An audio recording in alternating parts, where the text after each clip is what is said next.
Alhamdulillahirabbil alamin. Assalatu wassalamu ala asyrafil anbiya'i wal mursalin sayyidina Muhammadin wa ala alihi washabihi rasulillahi ajmain. Amma ba'd. Oke, apa kabar semuanya? Semoga dalam keadaan sehat, baik semua, nggak kekurangan satu apapun. Oke, baiklah, perkenalkan, nama saya Oktagina. Saya akan mencoba menyampaikan materi mata pelajaran pendidikan agama Islam dan budi pekerti kelas 4 dengan tema bersih itu sehat. Kita beranjak dari kompetensi inti. Ini kompetensi yang akan kita capai.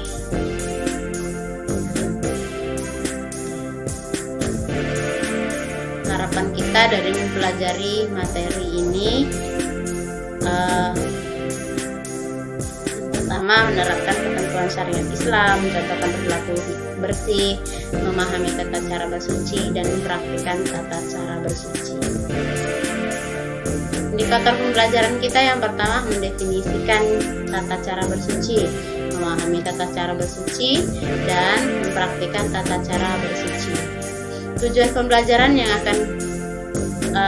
yang saya harapkan, yang pertama, memahami tata cara bersuci dari hadas kecil, mengetahui manfaat bersuci dalam kehidupan, memahami macam-macam hadas kecil dan tata cara bersuci dari hadas kecil, serta mempraktikkan tata cara bersuci dari hadas kecil.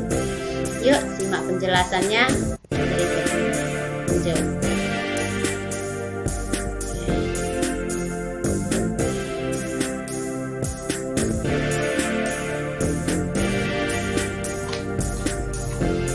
Pertama, mengenal bersih itu sehat. Bersih artinya bebas dari kotoran, suci artinya bebas dari najis. Najis adalah yang menjadikan terhalangnya seseorang untuk beribadah, seperti jilatan anjing, darah, kotoran, dan air seni. Najis itu kotor, namun kotor belum tentu najis loh. Misalnya, kaki kita terkena tanah, langsung kita bersihkan, kita sucikan dengan cara dibasuh menggunakan air bersih. Oke. Hadas itu ada dua. Yang pertama hadas besar dan yang kedua hadas kecil. Contoh hadas besar misalnya seperti mimpi basah bagi laki-laki dan haid bagi perempuan. Cara menghilangkannya bagaimana? Kalau hadas besar itu dengan cara mandi besar atau mandi wajib. Kalau hadas kecil kayak buang air seni, buang air besar, dan buang angin, itu dengan cara berwudu. Misalnya kalau buang air kecil, dibersihkan dulu, kemudian baru berwudu. Berikutnya, cara membersihkan najis. Membersihkan najis seperti darah, air seni, dan tinja. Kan najis berat. Najis berat itu harus dibersihkan menggunakan air. Airnya air apa? Air sumur, air hujan, air waduk, air sungai, dan sebagainya. Gimana caranya membersihkan hadas besar? Membersihkan najis dengan cara air diguyurkan ke bagian yang terkena najis, kemudian dicuci pakai tanah, kemudian dicuci pakai sabun, lalu dibersihkan lagi pakai air sampai hilang warnanya, rasa ataupun baunya. Cebok atau istinja adalah salah satu cara membersihkan najis yang kita lakukan. Nah, ini sering kita lakukan saat kita buang air kecil atau buang air besar. Nah, gimana kalau tidak ada air? Bisa menggunakan tisu ataupun batu kering ataupun benda kesat lainnya. Berikutnya, manfaat dari hidup bersih. Itu ada banyak, misalnya agar terhindar dari penyakit. Nah, orang yang membudayakan hidup bersih itu akan terhindar dari segala penyakit karena hidupnya bersih, lingkungan bersih, badannya bersih, tubuhnya bersih, dan sebagainya. Yang kedua, lebih bersemangat. Terus produktivitas akan meningkat. Nah, dia akan lebih giat biar bersemangat dalam hidupnya. Yang ketiga, yang berikutnya, berat badannya terjaga, hidupnya lebih teratur dan bersikap positif. Orang yang membudayakan hidup sehat insya Allah akan bahagia, karena bersih itu sehat. Bersih sebagian dari berikutnya, aku senang melakukan wudhu. Nah, wudhu itu bagaimana caranya? Yuk simak, nanti kita praktikkan di rumahnya masing-masing langsung. Rukun wudhu yang pertama yaitu niat. Nah, didahului dengan niat. Apapun yang kita lakukan, yang pertama adalah niat. Yang kedua, membasuh wajah. Yang dibasuh apa? Tempat tumbuhnya rambut sampai batas ujung rahang bawah. Yang berikutnya, yang ketiga, membasuh kedua tangan beserta siku sampai jari.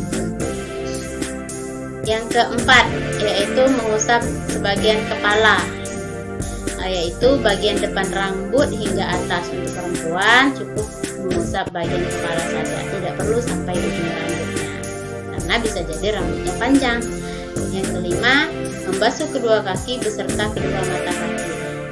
Bagian kaki yang dibasuh mulai dari telapak hingga mata kaki, tidak perlu sampai lutut. Yang keenam adalah tertib. Tertib itu melakukan rukun wudhu secara berurutan. Nggak boleh kaki dulu baru muka, atau siku dulu baru niat. Nah, itu boleh ya, harus tertib.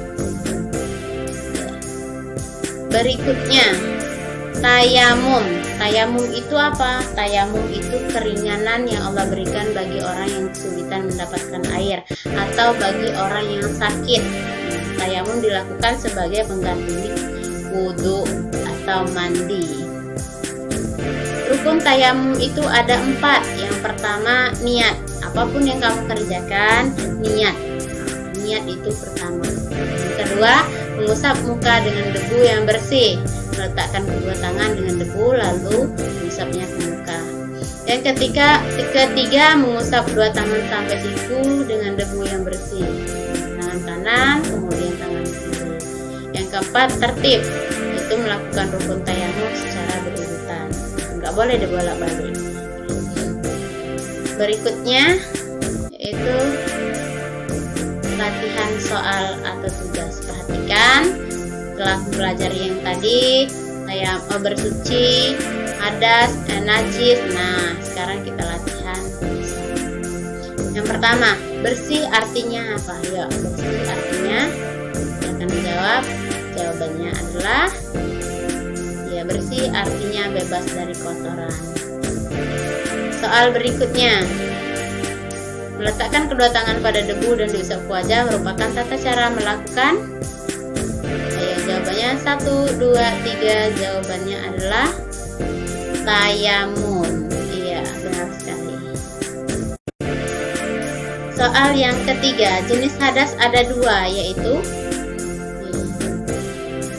Oke, silakan dijawab. Jawabannya adalah iya, hadas besar dan hadas kecil. Sudah benar berapa? Ayo lagi, soal terakhir pilihan ganda. Cara membersihkan hadas kecil adalah dengan cara jeng jeng jeng. Jawabannya adalah ya, C, dengan cara berwudu. Soal terakhir esai, jelaskan pengertian najis. Najis artinya ya. Oke, inilah penjelasan materi dari saya. Semoga materi ini ada manfaatnya untuk kita semua. Sampai ketemu di lain waktu. Wassalamualaikum warahmatullahi wabarakatuh.